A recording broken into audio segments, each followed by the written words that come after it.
Gracias por acompañarnos en esta segunda parte de una crónica de un patrimonio perdido en torno a la capilla de la Tercera Orden en Tulancingo, Hidalgo.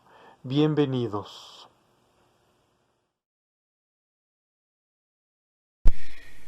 Concluiremos con esta segunda entrega con el recorrido de este monumento perdido, la capilla de la Tercera Orden en Tulancingo, Hidalgo. Hablaremos de la descripción arquitectónica de esta capilla. Tal vez la primera publicación interesada en este monumento ahora perdido fue el Catálogo de Construcciones Religiosas del Estado de Hidalgo. Aquí se refieren, en estos términos, a su techumbre tan peculiar. Cito: lo raro de tal género de cubiertas en la República ocasiona que deba considerarse esta capilla, si no como el mejor ejemplar, sí como una verdadera joya en su género, por lo que la describiremos al detalle. Fue una verdadera fortuna tal situación, puesto que ahora nos podemos dar una idea bastante aproximada del espacio arquitectónico y sus características, incluyendo el arte en su interior. A continuación recopilaremos los datos ofrecidos por esta magna obra referidos a la descripción de la capilla.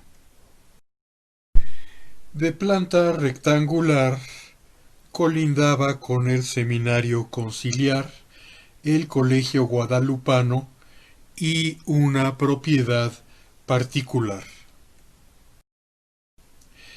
Ya se comentó en la primera entrega que daba frente a la capilla de San José. Ambas fueron proyectadas de tal manera que sus ejes longitudinales coincidían sin ser obstaculizados por el volumen de la iglesia.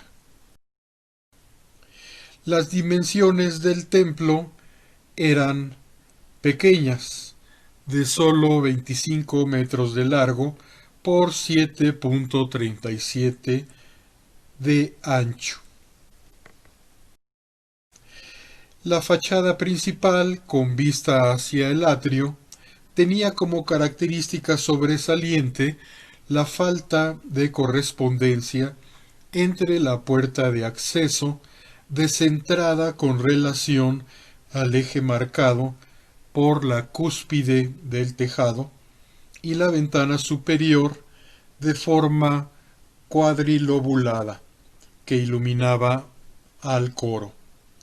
Esta excentricidad equilibraba sabiamente la composición, produciendo un agradable aspecto. A un costado y sostenida por una columnilla se hallaba un precioso e ingenuo relieve de la Virgen de Guadalupe dentro del manto de Juan Diego. Existe un dibujo del mismo de Justino Fernández en esta obra, el Catálogo de Construcciones Religiosas. Como ya se dijo, la cubierta del templo era un artesonado a base de una armadura de par y nudillo, esto es, dos vigas oblicuas sosteniendo un almizate o plano horizontal que se extiende al centro, hallándose este último profusamente decorado. De tal manera fueron creados dibujos geométricos que llegan a su mayor intrincamiento en el tramo anterior al ábside. Poseía tirantes dobles a cada 6 metros aproximadamente, a excepción del más cercano al muro de la fachada principal, que era sencillo. El presbiterio estaba delimitado por un arco triunfal de piedra y lo cubría una estructura aún más complicada que la de la nave, con faldones triangulares, en cuyo vértice superior culminaba un octágono donde se inscribió una estrella, del que partían tirantes apoyados en la terminación poligonal del espacio. Así fue señalada la preeminencia de ese lugar sagrado. También se destaca el ábside por la profusión del ornamento de tal estrella. Las estrellas y entrelaces recuerdan el infinito.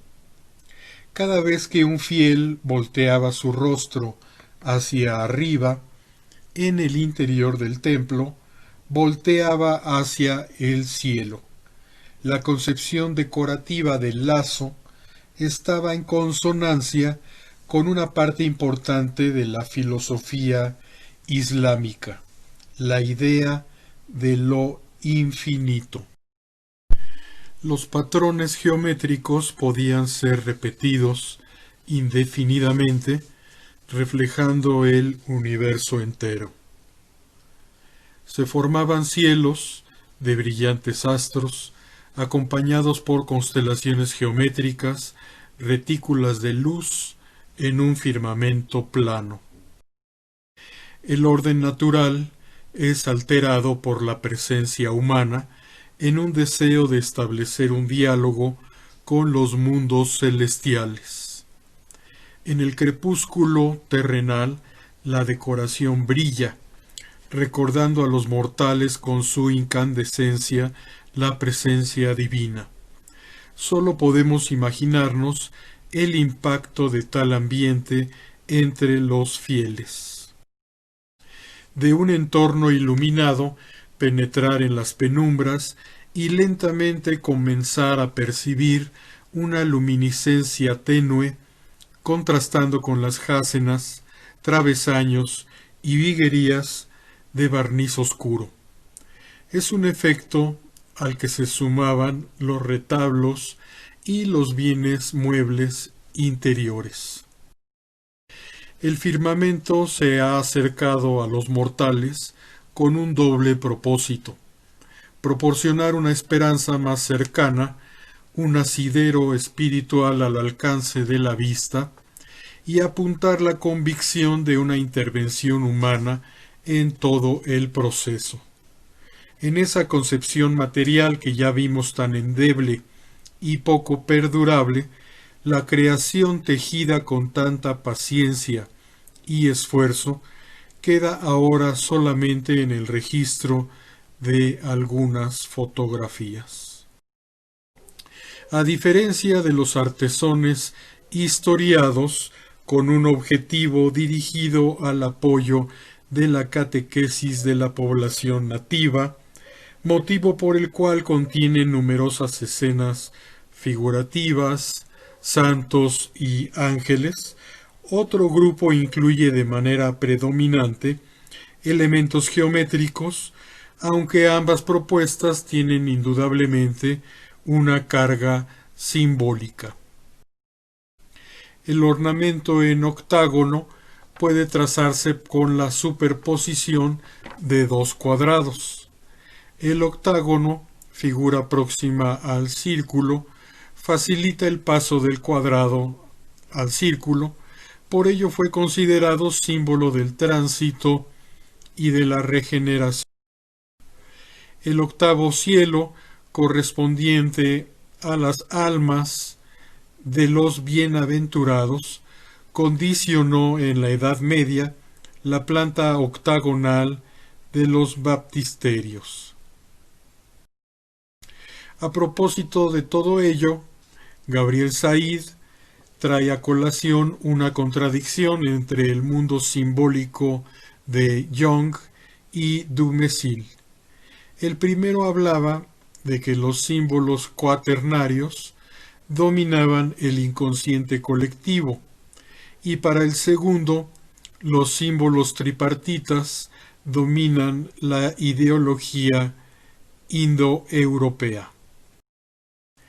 Con la proclamación del dogma de la Asunción de María en 1950 por Pío XII, incorporando la figura de la Virgen María a la Trinidad, se afirma, cito, la exaltación de la sabiduría femenina ante el logos masculino y la conciliación de los opuestos.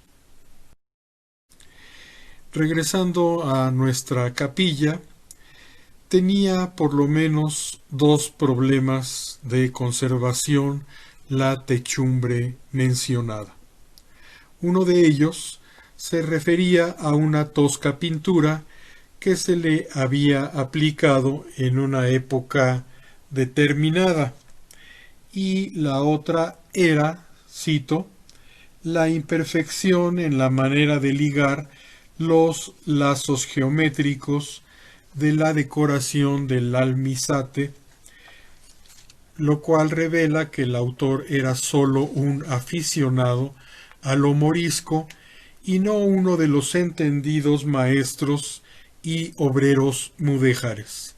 Esto de acuerdo al catálogo de construcciones religiosas.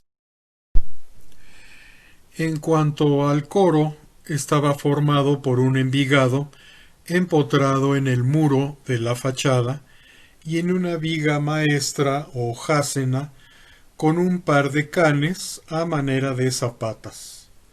En los costados del templo se formaban sendas ampliaciones tipo balcón, dando mayor movimiento al coro. Una balaustrada de madera lo delimitaba al frente. Toussaint, comparando este trabajo con los demás ejemplos mexicanos, lo calificaba como sobrio. El catálogo de construcciones religiosas también daba cuenta de la desaparición del altar mayor, en una época no definida. Los retablos laterales, churriguerescos, que aparecen en las fotografías del anexo de la obra, no correspondían originalmente a la capilla. Fueron colocados en esos sitios mucho tiempo después. Cada uno contaba con dos lienzos de regular factura, en buen estado, uno con la Santísima Trinidad y el otro con la Virgen de la Luz. También era señalado el clausuramiento de las ventanas laterales de la nave, siendo la única fuente de iluminación dos vanos abiertos en el ábside, lo cual, sumado al cancel agregado a la puerta de acceso, creaba una gran penumbra al interior. Los anexos del templo eran dos piezas levantadas en el costado oriente, una empleada como sacristía y otra como sala de juntas. Al norte había otro departamento que comunicaba con el seminario conciliar. Cuando tratan de las condiciones materiales de la capilla, se menciona en primer lugar que era utilizada pocas veces y por tanto guardaba mal estado de conservación, aunque la cubierta y el coro se hallaban en buenas condiciones. Pero aquí surge un inveterado problema del manejo de bienes patrimoniales en México: la falta de mantenimiento. El catálogo de construcciones religiosas señala que acciones de preservación, cito, debieran hacerse en previsión de mayores daños. La capilla de la Tercera Orden, por su antigüedad y valor artístico, merece especial atención. Necesita aseo y completa reparación en sus anexos. Hasta aquí las recomendaciones del catálogo de construcciones religiosas. Su aviso cayó en saco roto, y casi 20 años después aparecería la siguiente noticia en los periódicos. Cito: Tulancingo, Hidalgo, octubre 1 de 1952. La iglesia franciscana de la Tercera Orden derrumbada por considerarse un peligro.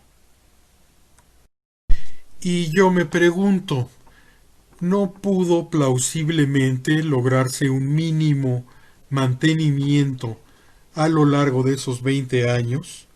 Esfuerzo que sería pagado con creces al conservar tan extraordinario testimonio de nuestro pasado para nosotros y nuestras generaciones futuras. La única respuesta fue la demolición artera, vergonzosa medida y corolario del desprecio e indiferencia al patrimonio cultural que poco a poco está siendo implacablemente mermado. El registro anterior fue efectuado en 1931, siendo los destacados arquitectos Federico Mariscal, José Gorbea y Vicente Mendiola los responsables de los levantamientos arquitectónicos. Otra de las escasas referencias a la capilla la encontramos en la obligada obra de Manuel Toussaint, a la que ya nos habíamos referido, sobre el arte mudéjar en América. Cito: en la ciudad de Tulancingo, en la iglesia del Tercer Orden de San Francisco, hay otro artesonado de par y nudillo sobre la nave. El areneruelo presenta una decoración de estrellas que tratan de imitar lo mudéjar, pero que se apartan ya de las formas clásicas. En el ábside se ve un cimborrio a paños, revestido en la parte alta con una estrella. Hasta aquí Toussaint. En la introducción del catálogo de construcciones religiosas, este mismo autor hace otra mención.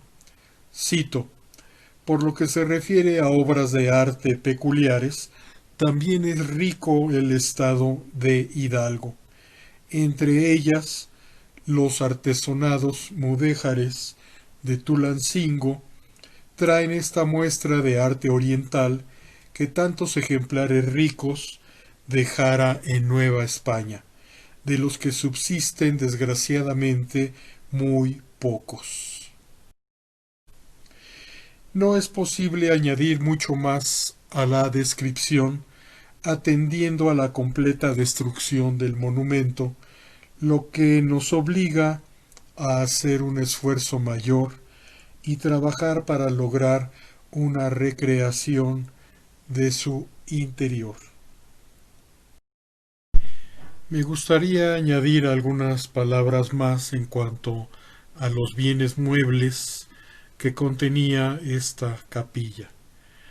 Algunos vislumbres a esta obra artística nos lo ofrece el registro de algunas piezas resguardadas en la sacristía para fines del siglo XVIII, dejando de lado casullas de damasco con galones de plata fina, paños de púlpito con flecos de plata y oro, o albas de Bretaña, palios y sobrepellices vemos anotados bienes como 2 cálices cincelados, 2 copones para la comunión, una custodia dorada, etcétera, etcétera.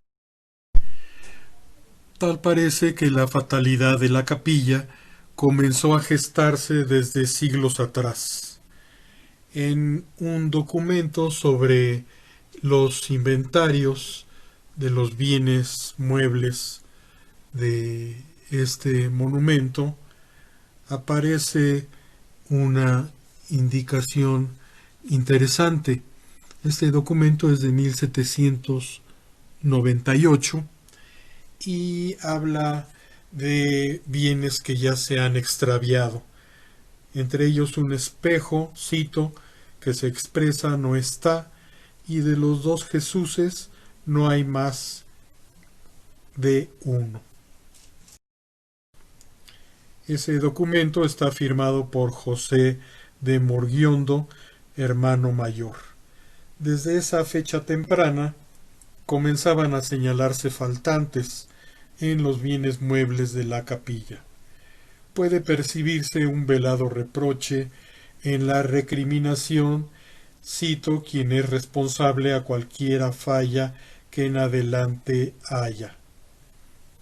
La capilla perdida podría considerarse como parte de ese legado mudéjar tan vital que dejó ejemplos tan importantes como en la iglesia de San Francisco de Tlaxcala. El recuerdo del monumento perdido exige por lo menos una acción para no permitir su destrucción en la memoria colectiva.